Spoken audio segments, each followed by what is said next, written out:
Como visteis algunos el domingo pasado, hemos empezado una serie sobre el libro de Hechos. No es que vayamos a ver todo el libro de Hechos, capítulo por capítulo, pero sí iremos viendo algunas partes de este libro. El propósito, que ya lo explicó Rubén el domingo pasado, va dirigido en dos ejes. El primero de ellos es ver la predicación que tenían los apóstoles en Hechos. Es decir, ver cuál es el contenido de la predicación del Evangelio. ¿Para qué? Para que nosotros también lo hagamos. Ese es el primer eje. Y el segundo es ver la vida de estos creyentes. Estuvieran donde estuvieran, ahora estamos en Jerusalén, pero es ver la vida de estos creyentes porque son una referencia para nosotros. El domingo pasado vimos lo primero que he dicho, vimos lo que es el contenido de un mensaje del Evangelio. Y fue en la predicación de Pedro en Jerusalén cuando se convirtieron 3.000 personas. Por lo tanto, el primer punto lo vimos el domingo pasado y lo veremos también en domingos posteriores. Hoy vamos a ver el segundo punto, y es qué es lo que ocurre con estos primeros cristianos, cómo viven estos judíos que acaban de recibir el mensaje del Evangelio. Hoy veremos esta parte.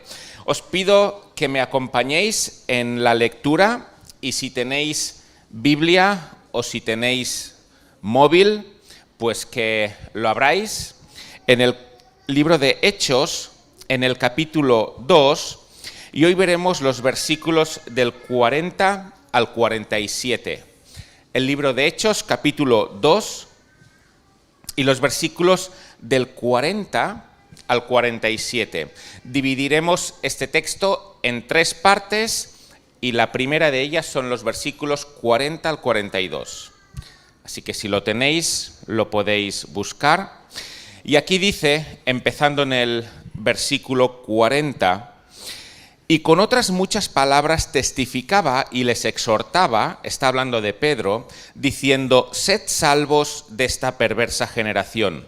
Así que los que recibieron su palabra fueron bautizados y se añadieron aquel día como 3.000 personas, y perseveraban en la doctrina de los apóstoles, en la comunión los unos con otros, en el partimiento del pan y en las oraciones. Vemos aquí que el final de la predicación de Pedro, que es lo que está antes, no fue que se arrepintieran y se bautizaran. Esto es lo que había hasta ahora, en los versículos 38 y 39, aquí Pedro les dijo, arrepentíos y bautícese cada uno de vosotros. Pero Pedro no termina aquí su predicación, sino que él sigue después, en lo que hemos visto en el versículo 40, y lo que viene después de arrepentirse y bautizarse es una vida cambiada. No termina allí lo que es el hecho de acercarse a Jesús, sino que ahí empieza. Y lo que viene a continuación es una vida cambiada. ¿En qué sentido esta vida cambiada? Fijémonos que es una vida que ya no se adapta, ya no es igual a la generación en la que ellos estaban. Aquí está hablando Pedro, sed salvos de esta perversa generación. A estos judíos recién convertidos. Cuando escuchamos la palabra perversos, solemos pensar en gente mala, en gente que actúa de una forma pervertida en cualquier ámbito. Ya puede ser el ámbito moral, como puede ser también el hecho de robar y de hacer cosas altamente inadecuadas. Pero aquí Pedro está hablando a judíos. No es como cuando está Pablo en Atenas o cuando están en otros lugares donde hay romanos y griegos que sí tenían una moral muy desviada. En este caso son judíos. Su ética no es una ética distinta a la de los cristianos. No eran personas depravadas en el sentido en que podían serlo otros pueblos. Entonces, ¿por qué tienen que apartarse de estos perversos? O dicho de otra manera, ¿en qué sentido es que son perversos? Porque no lo son en el sentido de tener una ética desviada del cristianismo. No lo son en el sentido tampoco de que vivan en cuestiones inmorales. Entonces, ¿en qué sentido lo son? Cuando se habla de perversión, en este caso, se habla de personas que resisten la palabra de Dios. Eso es lo que es perverso. Y esto es lo que le ocurría al pueblo de Israel desde el principio. En multitud de ocasiones, cuando el pueblo de Israel se apartaba de Dios, no es que empezaban a hacer cosas altamente inmorales, es que se apartaban de obedecer a Dios de corazón. Uno los podía observar exteriormente y quizás no habían cambiado tanto, pero interiormente no les importaba Dios. En este sentido es en el que son perversos, y teniendo en cuenta que aquí son judíos, apartarse de los perversos significa apartarse de aquellos que resisten la palabra de Dios. Y en este sentido, resistir la palabra de Dios significa no aceptar, no creer lo que Pedro acababa de contar. Y lo que Pedro acababa de contar es que Jesús había muerto por ellos a pesar de que lo habían rechazado como Mesías. En este sentido es en el que ellos eran perversos. Y estos creyentes nuevos, judíos, a pesar de que podían vivir de una forma moralmente correcta, debían apartarse, debían ser salvos de estos que no obedecían la palabra del Señor. Este ser salvos no significa no estar en contacto, sino significa que ahora iban a pertenecer a otro grupo. Versículo 41, los que recibieron la palabra fueron bautizados y fueron añadidas como 3.000 personas. Cuando nos dice los que recibieron su palabra, quiere decir que no eran todos los que estaban escuchando. Había muchos que estaban escuchando, pero no todos recibieron la palabra. ¿Qué pasó con los que sí recibieron la palabra? Pues que estos se añadieron a la iglesia.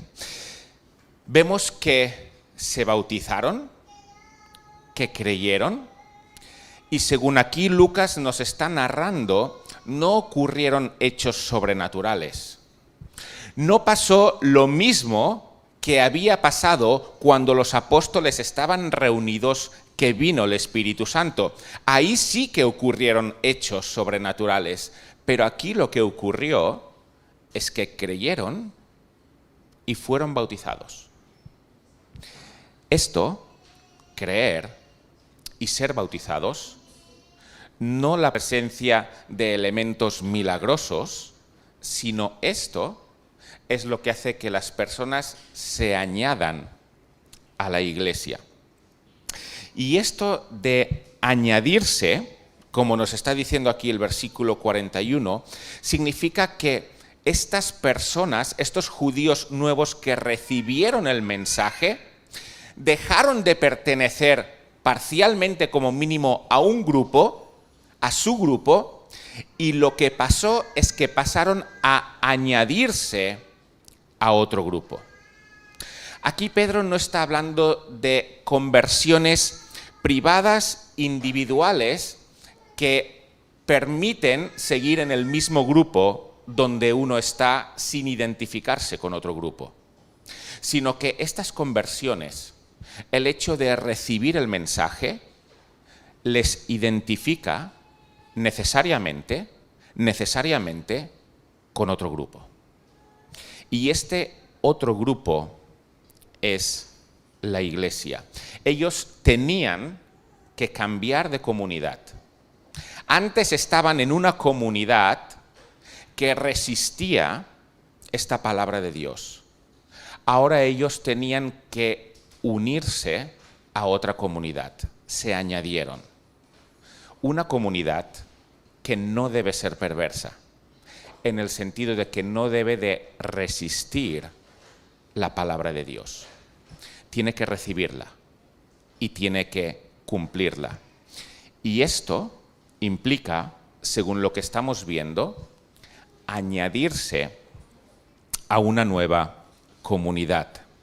Y en el versículo 42, Lucas nos explica cuáles eran 4 actividades de los que se bautizaron. No estamos hablando de que sean las únicas actividades que tenían, pero sí eran 4 actividades concretas que ellos tenían. ¿Y qué es lo que nos menciona aquí Lucas? Es que, en primer lugar, a lo que ellos se dedicaban era a la doctrina de los apóstoles. Estas personas recién convertidas acababan de escuchar el mensaje de Pedro, se estaban por bautizar porque evidentemente no se bautizaron las 3000 el mismo día, sino que tuvieron que ir poco a poco bautizándoles a todos. Seguramente muchos no estaban todavía ni siquiera bautizados y tenían poco conocimiento de lo que es la doctrina que había enseñado Jesús a los apóstoles. Necesitaban conocerlo. Eran niños en este sentido. Y lo que debían de hacer era sentarse a los pies de los apóstoles y escucharles. Ellos no estaban esperando una revelación de lo alto. Ellos no dijeran, mira, ahora el Espíritu Santo se está moviendo de una forma especial en medio de esta comunidad. Vamos a escuchar qué es lo que el Espíritu Santo nos está diciendo. No digo que eso esté mal. Lo que estoy diciendo es que esto no era la base de su conocimiento. Ellos, para conocer lo que tenían que hacer, lo que debían de hacer es escuchar la doctrina, aprender doctrina, la doctrina de los apóstoles. Y es lo que hacían. Y se sentaban con los apóstoles y les escuchaban y aprendían. Porque después de la conversión es necesario crecer en el conocimiento de esta doctrina. El versículo 43 nos dice que esta doctrina estaba avalada por el hecho de que los apóstoles hacían muchos milagros. Y estos milagros avalaban que estos apóstoles estaban con Dios, que venían de Dios. Y por tanto, su mensaje era un mensaje que tenía que ser escuchado. Dios estaba hablando a través de ellos. ¿Y cómo creemos esto? ¿Cómo creemos que no son simplemente unos iluminados que dicen hablar en nombre de Dios mediante las señales que ellos hacían? Por eso, ellos sabían que la doctrina de los apóstoles es la que tenían que tener. Pero no solo en la doctrina, sino que vemos, en segundo lugar, en la comunión. Concretamente aquí no está hablando del partimiento del pan, sino que está hablando del hecho de estar juntos, de compartir juntos, de comer juntos, de conocernos. Hoy, al empezar el culto, he estado a punto de hacer algo que después no he hecho. Pero iba a decir, muy bien, vamos a pasar ahora a lo importante, que es el hecho de estar aquí, alabar y después aprender un poco, para desmentirlo en esta ocasión. Estamos aquí para alabar, por supuesto. Estamos aquí también para conocer, por supuesto, pero estamos aquí también para la comunión. La comunión no es algo que sea de segundo orden en lo que es el propósito de Dios. Hablando, comiendo, conociéndonos, yendo a la playa, compartiendo lo que tenemos en el corazón y compartiendo lo que tenemos en la nevera también.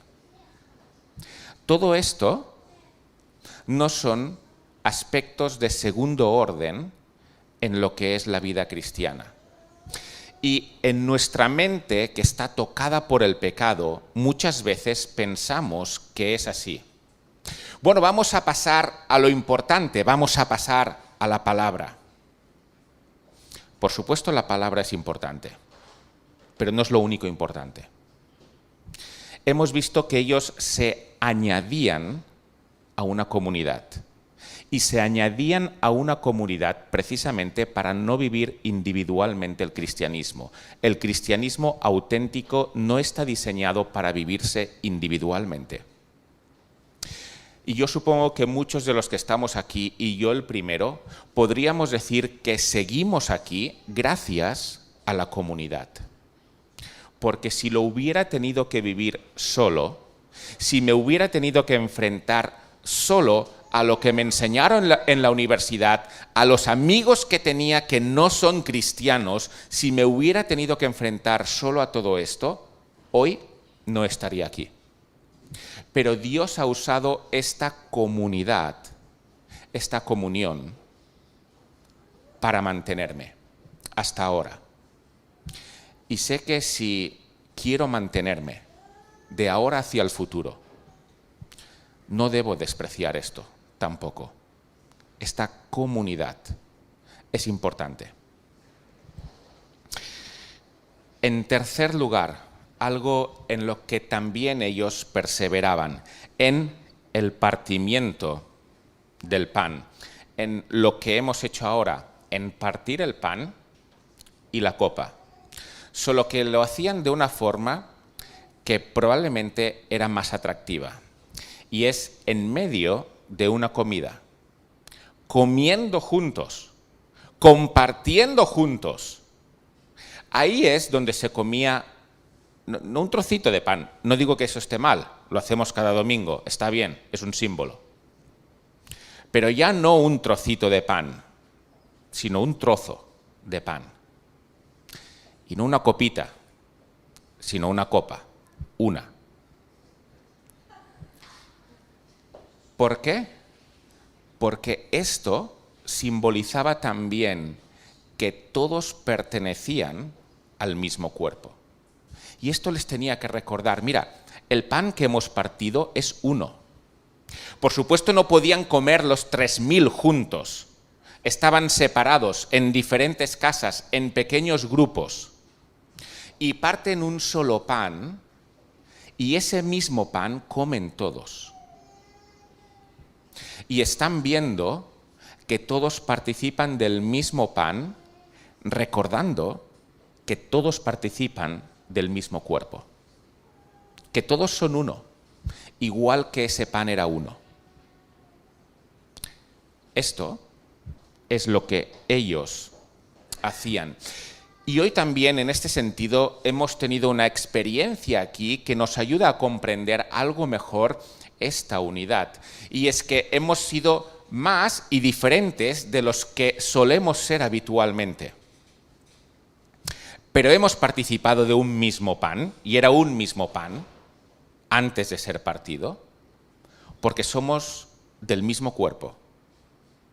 Vivamos de donde vivamos, los judíos que estaban aquí no eran judíos que vivían en Jerusalén únicamente, sino que habían venido para la fiesta de Pentecostés y había muchísimos de muchos lugares. Pero ahora estaban recordando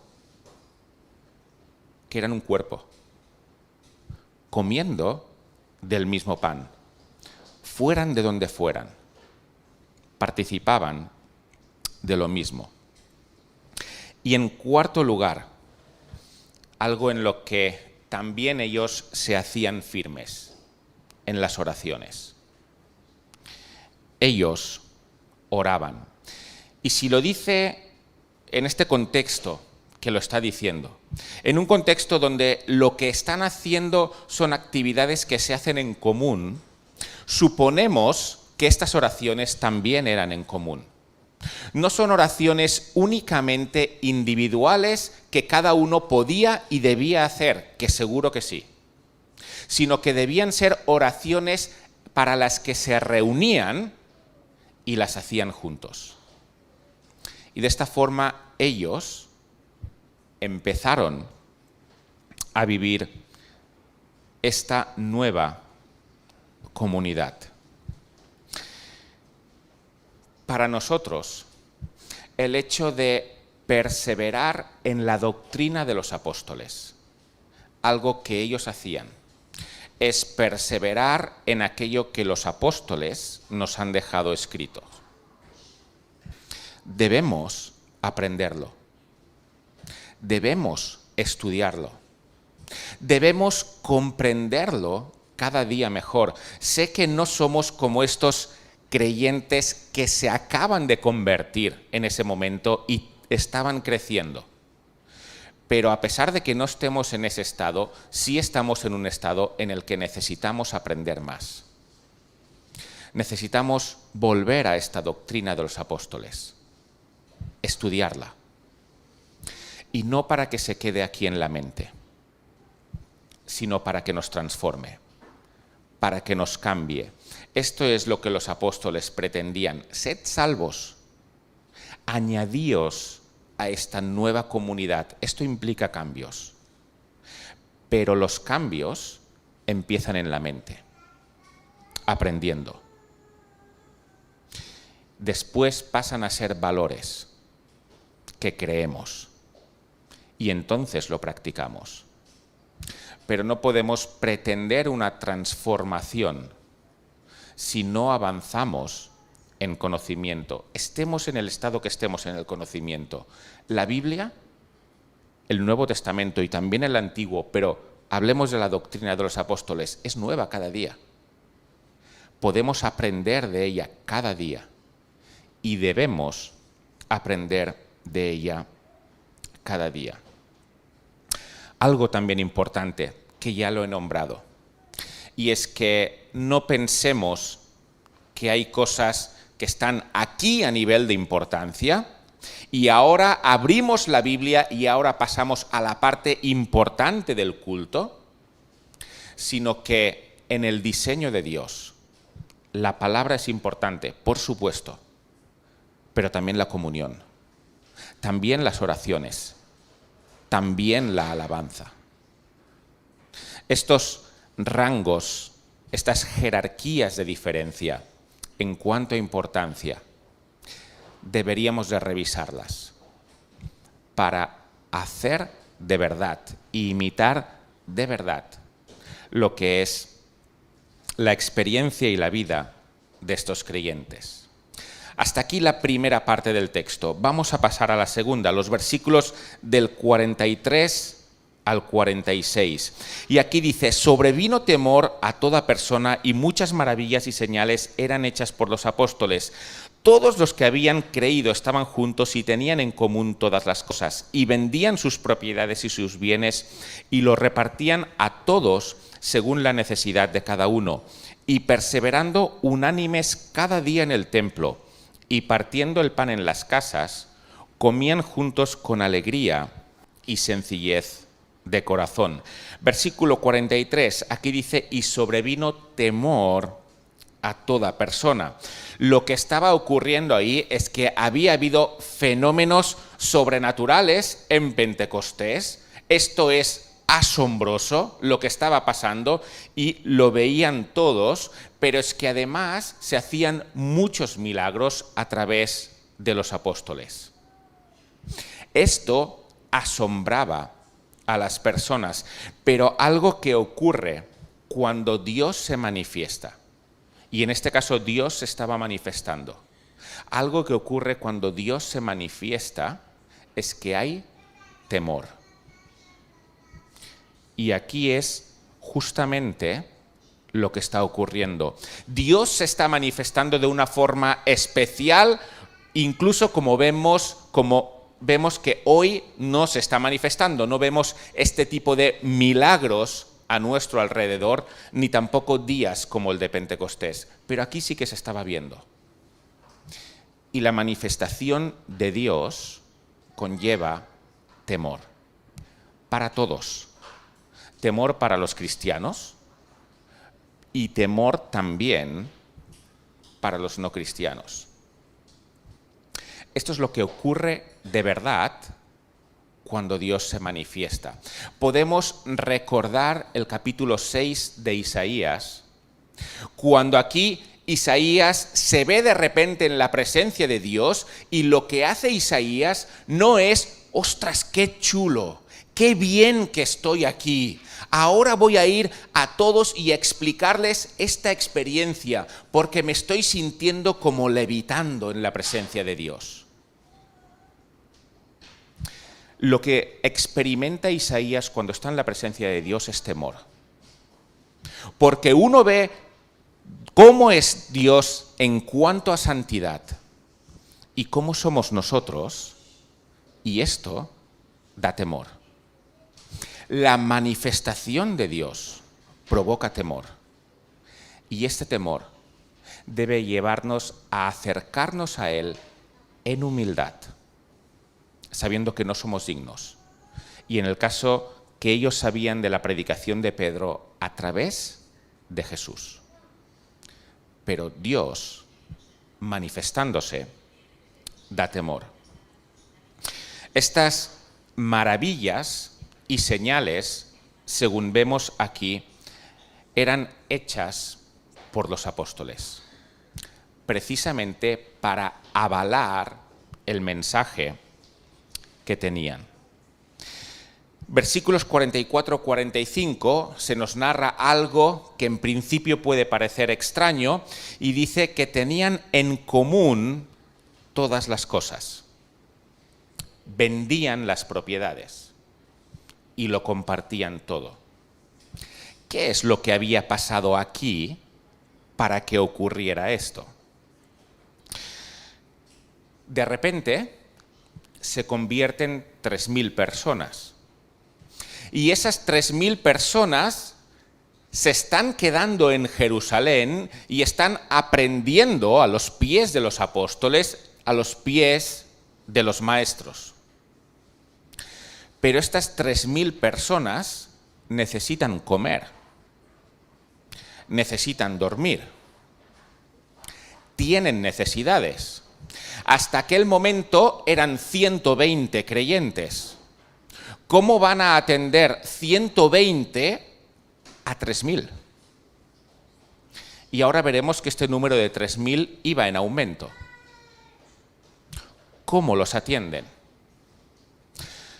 Lo que ellos pensaron es, por supuesto, no los vamos a dejar sin atenderlos.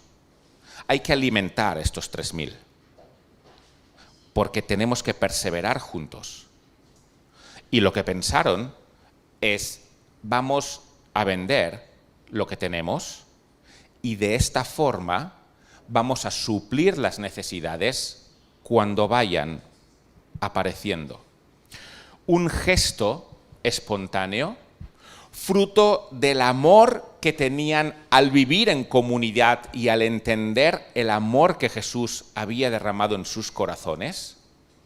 Lo que hicieron para solucionar esta situación fue justamente esto. No puede ser que yo esté comiendo tranquilamente y alguien que es un hermano mío, no porque sea judío, porque había muchos más judíos ahí, sino porque ha recibido a Jesús y está aquí porque ha recibido a Jesús, se queda en Jerusalén porque ha recibido a Jesús, esté pasando hambre. No puede ser. Vamos a solucionar esto entre todos.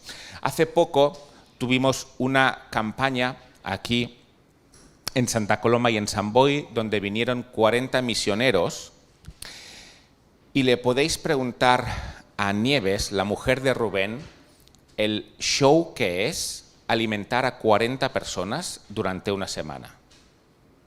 Y el gasto que es alimentar a 40 personas durante una semana. Es complicado y es muy caro.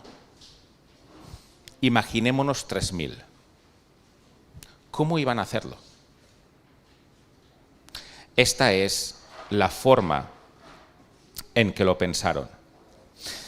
Versículo 43, y perseverando unánimes cada día en el templo y partiendo el pan en las casas, comían juntos con alegría y sencillez de corazón. Algo que puede sorprendernos al principio es que hayan seguido yendo al templo después de haber recibido a Jesús. Pero es que en sí no hay problema por seguir yendo al templo. Ellos probablemente lo que no harían sería ir a los sacrificios del templo y ofrecer sacrificios cuando ya habían entendido que Jesús había pagado por lo que ellos habían hecho. Así que podían ir al templo, por supuesto, a orar. Podían ir al templo, por supuesto, a predicar y a explicar la nueva fe que ellos tenían. Y de esta forma se encontraban con sus compatriotas judíos y adoraban al mismo Dios. Por tanto, ellos pudieron continuar yendo al templo cada día a orar, a explicar su fe, y seguro que no iban a ofrecer sacrificios, pero sí podían ir al templo.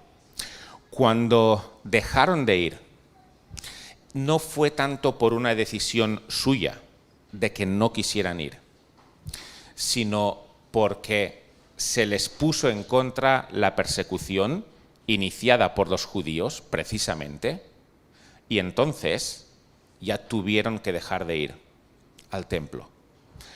Pero ahora, a pesar de que la cúpula religiosa no los recibía, el resto del pueblo sí. Y ellos podían ir hasta que pudieron. Aquí está hablando también, cuando habla del partimiento del pan, seguramente de estas comidas juntos que ellos tenían. ¿Cómo aplicamos esto a nosotros? Es decir, aquí hemos visto de que ellos vendían sus propiedades, de que vivían de una forma, no todos juntos, pero prácticamente, y a través de lo que vendían, lo ponían al servicio de todos. ¿Es esta una norma que debemos de seguir nosotros hoy en día, siguiendo su ejemplo? Porque algunos han dicho que sí, que esa es una norma a seguir. Pero fijémonos en algunos detalles al respecto. Uno de ellos es que ni Jesús ni los apóstoles nunca han prohibido a los cristianos la propiedad privada. Nunca han dicho que un cristiano no puede tener propiedad privada, en ninguna enseñanza. Y aquí los apóstoles eran los que enseñaban. Pero nunca que un cristiano no puede tener propiedad privada. Pero además de ello, lo que observamos es que este hecho de vender las propiedades, y está hablando aquí tanto de bienes muebles como de bienes inmuebles, algunos vendían la casa, otros vendían otras propiedades que tenían, no era algo obligatorio, sino que era algo voluntario. Lo hacía quien quería, y quien no quería, no lo hacía, y no por eso estaba desobedeciendo a los apóstoles. Esto lo vemos, por ejemplo, en el capítulo 5, en el versículo 4, en el episodio con Ananías y Safira, donde ahí Pedro les dice, mira, reteniéndola, vuestra propiedad, la que teníais, Ananías y Safira, no se quedaba en ti, e incluso si la vendes, la propiedad, no estaba en tu poder. Es decir, no tenían la obligación de vender. Y si vendían, no tenían la obligación de darlo todo. Podían dar lo que consideraran necesaria.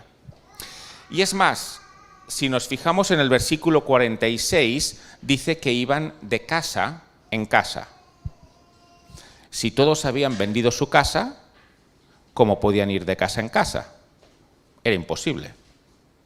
Si iban de casa en casa, es porque había muchos que no habían vendido su casa, precisamente porque no era una obligación.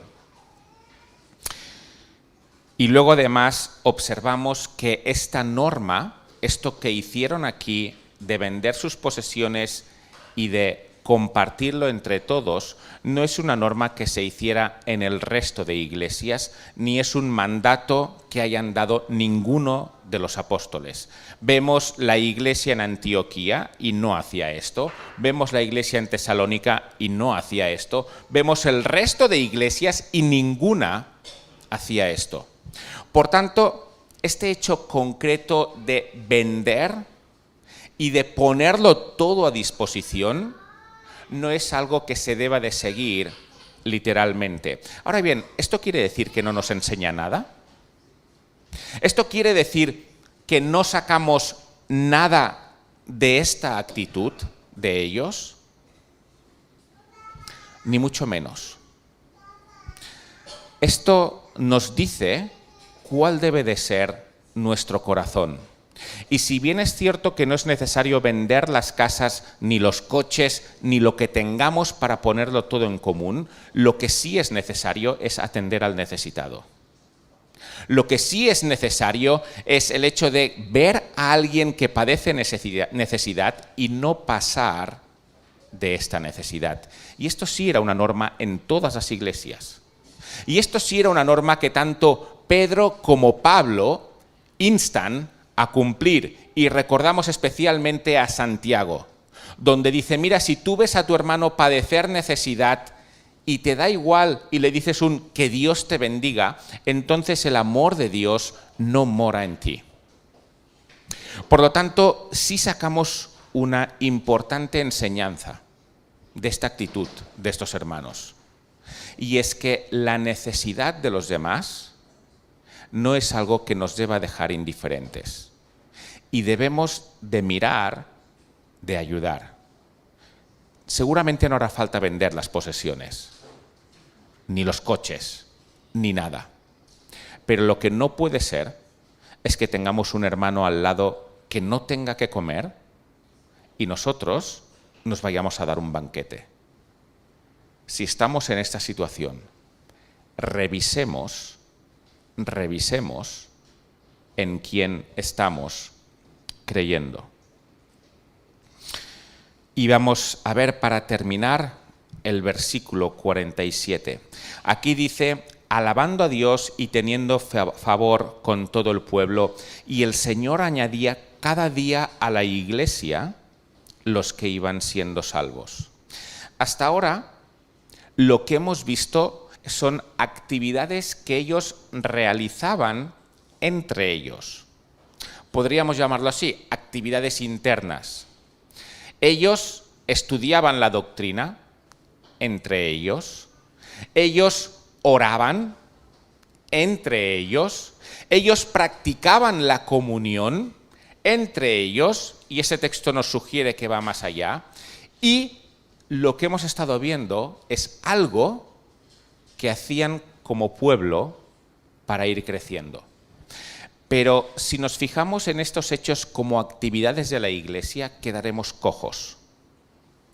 ¿Por qué? Porque aquí se nos añade algo tremendamente importante, y es el hecho del enfoque de la Iglesia hacia el exterior. El enfoque de la Iglesia no únicamente de una forma interna, sino el enfoque de la Iglesia hacia afuera. Ellos aquí están diciendo, teniendo favor con todo el pueblo. Es decir, el pueblo, el resto de judíos en Jerusalén, eran conocedores de todo ello. Ellos hacían todas estas actividades, pero no procuraban ocultar todas estas actividades. El pueblo veía cómo se amaban. El pueblo veía cómo muchos habían vendido lo que tenían para suplir las necesidades de los otros. El pueblo podía ver cómo oraban, iban al templo a hacerlo de una forma pública. Y todo esto transmitía favor hacia el pueblo. Es decir, el pueblo lo veía y lo valoraba, lo que ellos hacían. Y si nos fijamos en lo que ha habido antes, que es la predicación de Pedro, creo que no podemos pensar que no había más predicaciones. Pedro había predicado, se habían convertido 3.000, por supuesto, pero ¿qué es lo que está pasando aquí en el versículo 47, la segunda parte? Y cada día el Señor añadía al grupo los que iban siendo salvos. ¿Cómo los añadía el Señor? Pues porque conocían el mensaje. ¿Y cómo conocían el mensaje? Pues porque estos nuevos creyentes lo explicaban. Por tanto, ellos vivían para adentro como tenían que vivir, por supuesto que sí. Pero también vivían para afuera lo que tenían que hacer. Y es vivir la fe de forma visible y explicar esta fe para que el Señor añada los que van siendo salvos. Ellos no estaban tan ocupados aprendiendo de la doctrina, y tenían mucha doctrina que aprender. No estaban tan ocupados viviendo ese primer amor entre ellos mismos que debía de haber sido espectacular. No estaban tan ocupados haciendo todo esto que se olvidaron de dar testimonio, sino que en medio de todo ello daban testimonio. Y ese testimonio seguía aumentando el número de los 3.000, que ya no eran pocos. El Señor añadía cada día. Cada día. Estos creyentes vivían esta fe de esta forma cada día. No era una actividad más por el hecho de haber recibido un mensaje, sino que era algo que vivían cada día. Y viviendo a Dios cada día, Dios actúa cada día, que es lo que está pasando aquí. ¿Qué es lo que ellos hacían?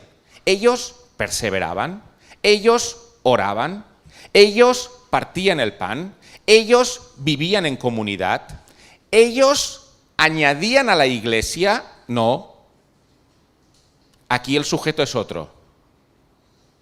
Su tarea no era añadir a nadie a la iglesia.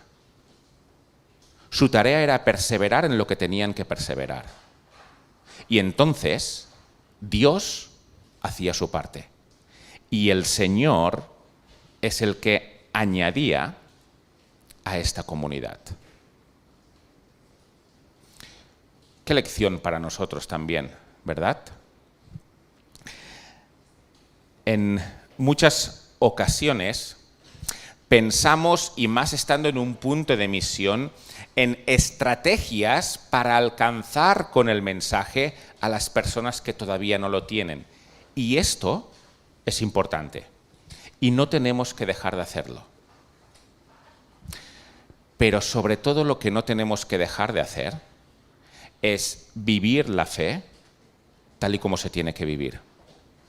Y entonces el Señor, y no nosotros, el Señor añade. Cuando oramos cada día,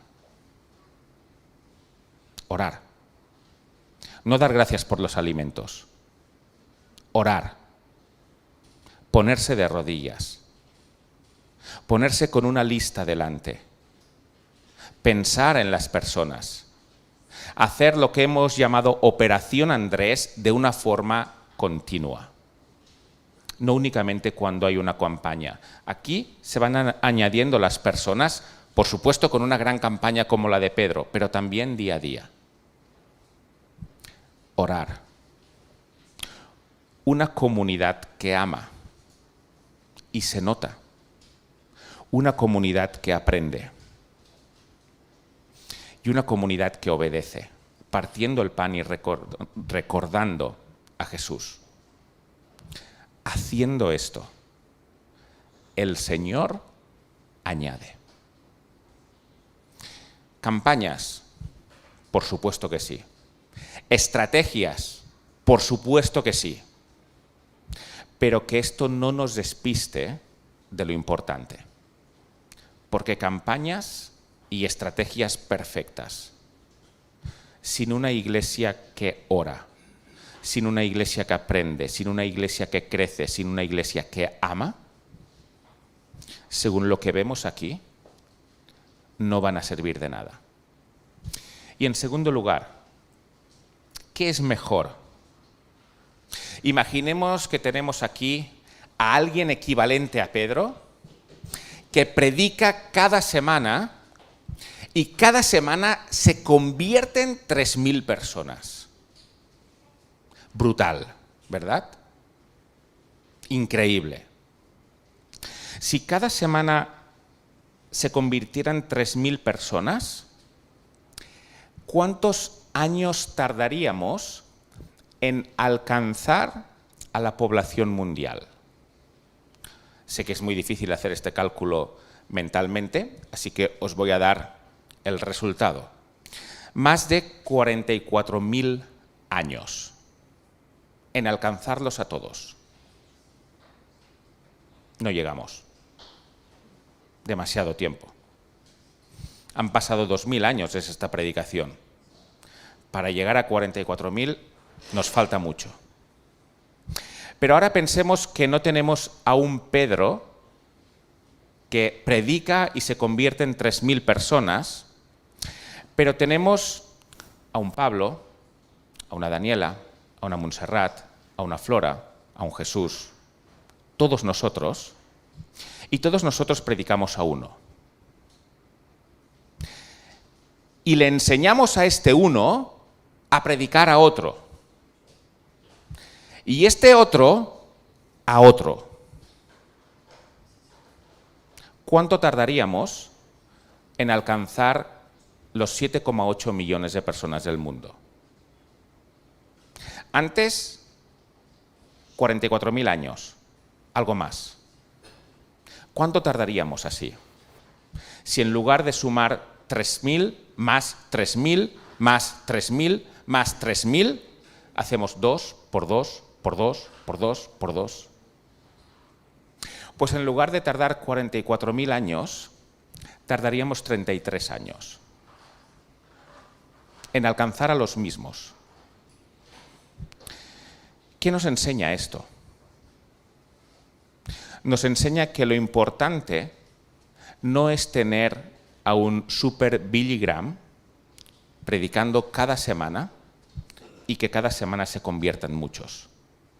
Lo importante es que cada uno de nosotros salga de aquí fortalecido para predicar a otro. Y cuando este otro ha recibido el mensaje, enseñarle a que lo predique a los demás. Y cuando hemos predicado a uno, a otro, a otro, a otro. esta multiplicación, este hecho de que no sea uno el que tiene todo el poder y el resto escuchan, sino que todos son los que transmiten el mensaje del Evangelio. Esto es lo que hace que se pueda cumplir la gran comisión. Y esto es lo que hicieron estos creyentes. Cada día, cada día, cada día,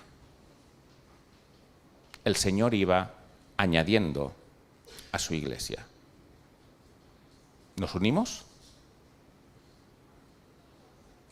Nos unimos a no esperar que sean otros los que prediquen, sino a explicar nosotros lo que hemos vivido, lo que creemos. Ellos no eran personas que estaban especialmente cualificadas para ellos, eran nuevos creyentes. Si les llegan a preguntar cosas muy concretas de la fe cristiana, no hubieran sabido responder. Pero lo que sabían lo compartían. Y Dios actuaba. Lo que tú y yo sabemos, debemos compartirlo para que Dios actúe.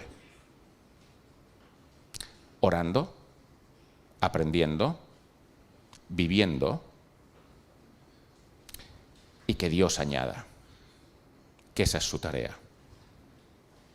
Pues que Dios nos ayude a seguir este ejemplo de estos cristianos, sabiendo que hoy estamos aquí, no porque Pedro haya convertido a 3.000, sino porque ellos hablaron a otros, estos otros a otros, estos otros a otros, y así nos ha llegado, y así ha llegado a nuestra familia. Que no seamos un eslabón que se pierde en esto, sino un eslabón que suma, para que el Señor vaya añadiendo. Pues hasta aquí la meditación de hoy y vamos a terminar en oración. Padre, gracias por este ejemplo de estos creyentes. Ayúdanos a seguirlo. Reconocemos que nos cuesta.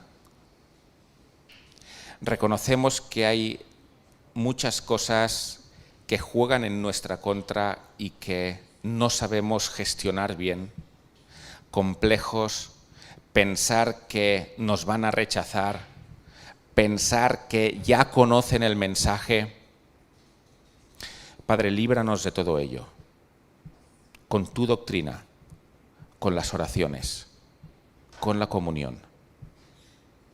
Y te rogamos que seamos una iglesia en la que tú puedas ir añadiendo continuamente. Amén.